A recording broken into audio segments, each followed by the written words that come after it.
noise for King Kong! 363 team, one of the largest attractions here at Universal Studios.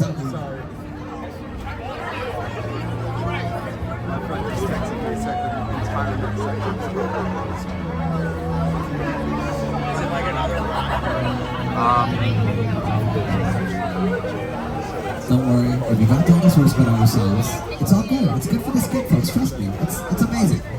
Now, the attraction is brought to you by director Peter Jackson and the team over at FX, which has actually won several Oscars. One of them for Avatar: The Way of Water. They also worked on the original Avatar, The Lord of the Rings trilogy, Wonder Woman, and of course King Kong.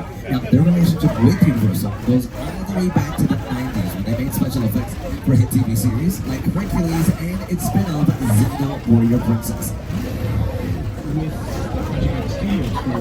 The audience is in the middle of the environment. They're looking in all directions. There's creatures coming at them. They're seeing Kong from this side and T-Rexes from the other side. Working on a movie, we always know people are looking scared ahead. They're looking at the shot that we're working on. Here you have to take into account that people are looking in all directions. Also, one of the things about this ride, unlike the movies that we're used to working on, there's no cuts because it's one giant shot. This tram that's driving along through Skull Island is where the camera's from. This ring represents where the screen is 10 meters away. We're really creating about 50 minutes of a feature film. That amount of visual information, that number of pixels, and presenting them to the audience, it's a hell of a ride.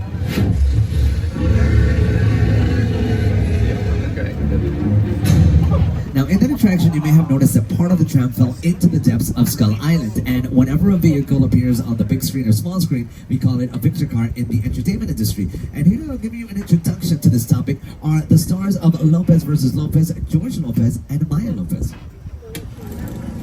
The studio tour has changed over the years. Each generation has its favorite moments and memories, whether it's the rock slide or the ice tunnel. Dad, really? Who didn't love the ice tunnel?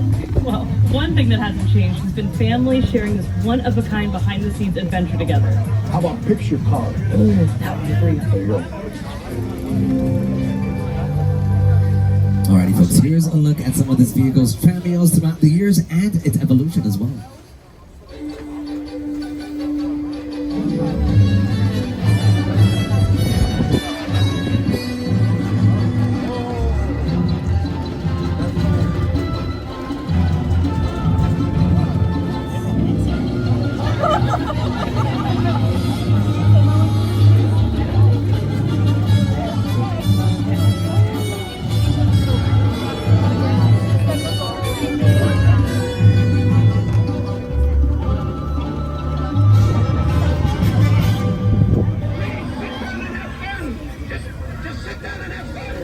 Yup, so gotta have fun because over here on the left you guys can see sound stages 34 and 30. That's where we filmed The Voice. In fact, you can see that show's logo outside of that building. Then we can see sound stages 31, 32, and 33, which have been home to other reality shows like American Song Contest and even That's My Jam.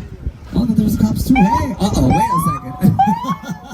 I don't know what's going on over here, but somebody's been a bad boy tonight, let me tell you. Yeah! But going back over here to the sound stages on your left-hand side, right in front of them is this body of water that we call the Hollywood Ocean, folks. It was here in 1974 that we added the parting of the Red Sea to the studio tour. Inspired by the classic film The Ten Commandments, the star of that movie, Charlton Heston, made an appearance to part the waters for our guest. The glamour trams seem to drive right through the lake and give everyone on board a sea-level view. Is overloaded. Tell them they can walk on water. It's part of the tour.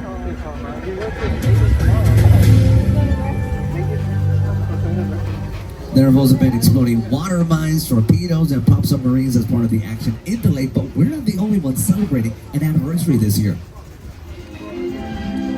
2024 also marks the 70th anniversary of the 3D classic Creature from the Black Lagoon, which filmed right there in the Hollywood Ocean. It's a part of our legacy of horror films and monster movies that stretches from Dracula in 1931 to the upcoming Dark Universe, that Universal Epic Universe, opening next year in Orlando. Now we're about to head to the other side of the world, Little Europe, where it all began. Gosh, and that's our scuba diver, George, buddy.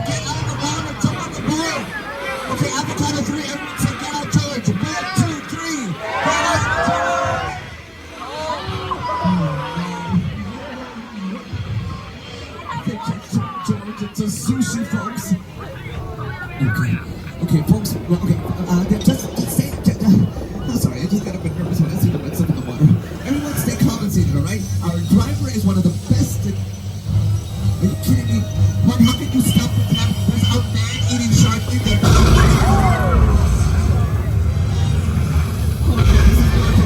Call the fire station.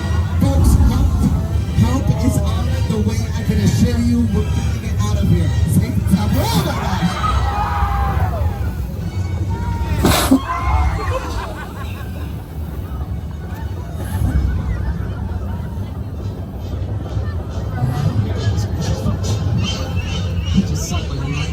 Before my sunglasses. You know, this is a lot to handle for a tour. First we went through Skull Island, then we survived a shake and quick, and now we almost got eaten up alive by a shark. Are you kidding me? What kind of Google Maps are you using? This is the craziest route I've ever taken on a tour. You got scared. You need to update that app. Now, can someone upload this file? Specifically you folks who are in the first vehicle with me. Can anyone tell me out loud what kind of shark we just saw in that water? Wow, you guys know you've been watching a lot of National Geographic, because everybody here said great white shark, but folks, no, it's not a great white shark, no, it's not a megalodon shark, no, it's also not a baby shark, it's actually what we call a plastic shark, yeah, a mechanical shark, very similar to the one you suggested. Is our next stop. It's called Old Mexico, and here we have a classic attraction. And to tell you more about it, here is the one of the co-hosts of the Today Show, and it's weather anchor, Mr. Al Roker. Take it away. Time for my favorite part of the tour, weather. When it comes to film and TV, it is truly a special effect. In fact, to demonstrate how weather effects are created, we debuted. Another fun fact is, if a leading man, for example, wasn't too tall, they would make the doors on the set smaller than him so that he appeared taller on camera. If the leading lady was taller than him, they would dig a trench in the ground for her to walk on, and then the cowboy would walk on the ground so that he looked taller on camera. And if you guys are wondering how they weren't hurt during their fight scenes, that's because the glass bottles that they were hit with or the windows that they were thrown through were not made out of glass, they were actually made out of sugar.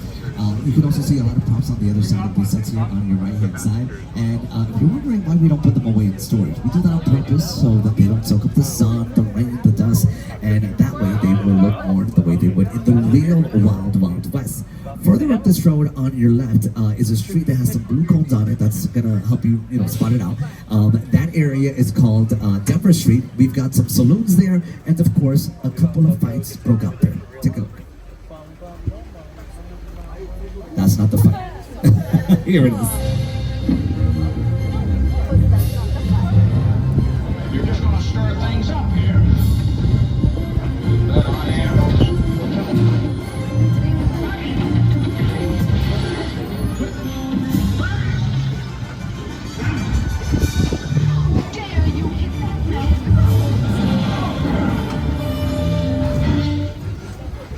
Mine hit the ground first.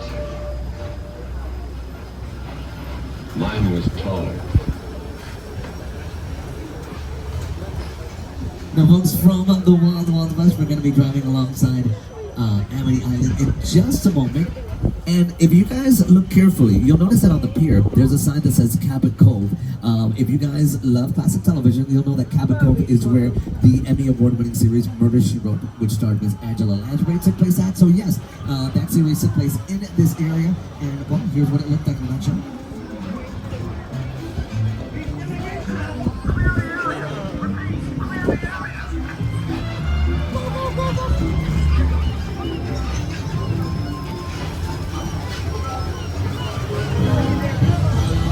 Now we're heading over to the suburbs. Coming up on your left is Elm Street, where scenes for Netflix's Never Have I Ever have been filmed. It's also where scenes for the reality show The Valley have been shot. And then further up this road to the right, you're going to see a big home. It looks pretty real, but it's not. It's a practical set. It's our famous chicken ranch where we shot these scenes.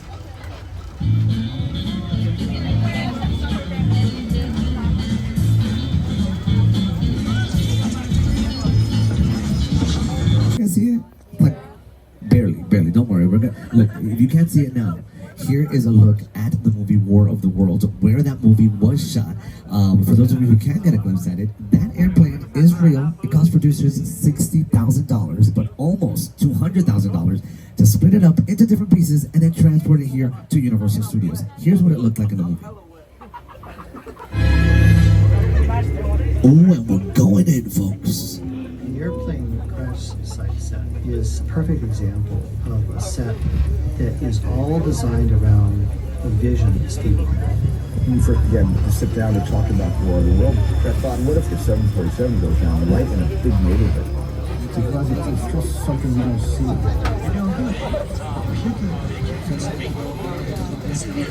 It's your pleasure, Richard. Stand close.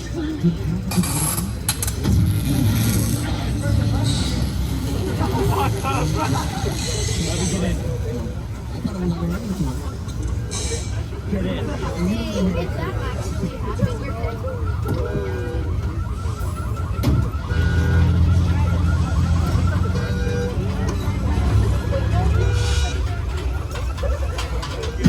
Right past this area, folks, we've got another iconic residence.